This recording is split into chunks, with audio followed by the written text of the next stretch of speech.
Hello, welcome to IDT Talks.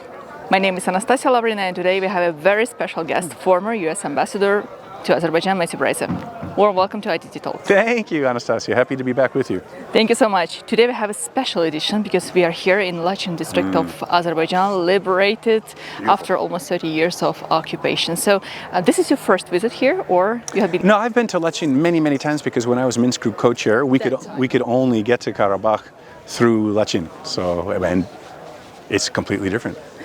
Indeed. You are here in Azerbaijan. Also, you are one of the participants of a great conference held in Baku and Lachin titled COP29 and Green Vision for Azerbaijan. When we speak about the green future of this country and being here in Lachin, how do you see the perspectives?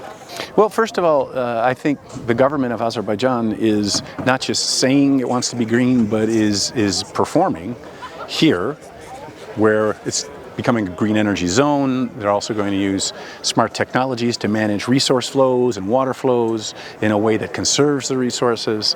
And of course, as we know, there's massive investment in renewable energy that's coming online. So I think that Azerbaijan had already, before it ever imagined it could lead COP29, right, the president had decided that Azerbaijan is going to become as green as possible and across the whole country. I mean, there's a 2030 development plan, right, that's all about greening Azerbaijan, and that was even before all the territory was recovered and before COP29. Right. About the importance of COP29, not only for Azerbaijan, but for the region itself. This is the first time this event being held in the South Caucasus. Well, not only that, I mean, in Central Asia. Yeah, anywhere in this region, yeah. So it's to me, it's an enormous opportunity for Azerbaijan itself to tell its story truthfully and reverse some of the untruthful narratives that have plagued the country for a long time. You know, the whole world is watching and looking at Azerbaijan, and for the first time ever, wanting it to succeed because it wants COP29 to succeed.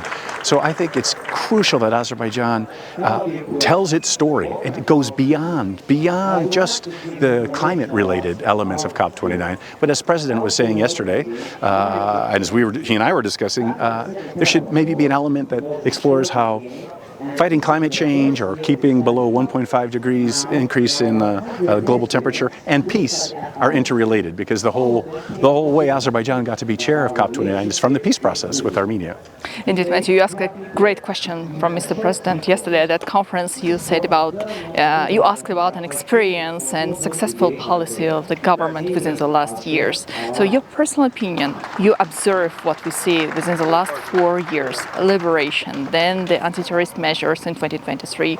So how do you see the development in the region? Well, you have to go back further, you know, going back to, let's say, 2006, when Baku-Tbilisi-Ceyhan pipeline opened and then the big oil and gas revenues began to flow.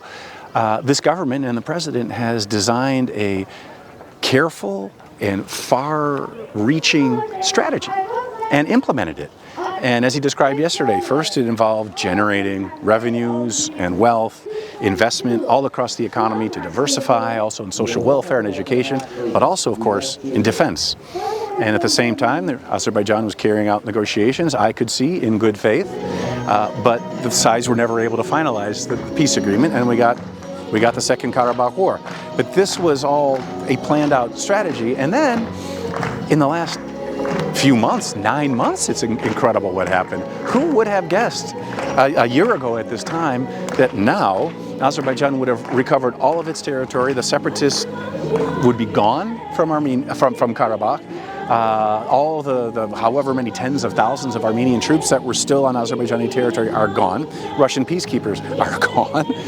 Prime Minister Pashinyan would say those 4 villages in Gazakh need to go back to Azerbaijan, and the two leaders would be so close to a peace treaty and making real progress on demarcating the border between the two countries. This is all since last September. It's a huge improvement of, well, as you were saying, the situation not just for Azerbaijan, but for the whole South Caucasus. Right, Matthew, thank you so much. Thank you, Anastasia.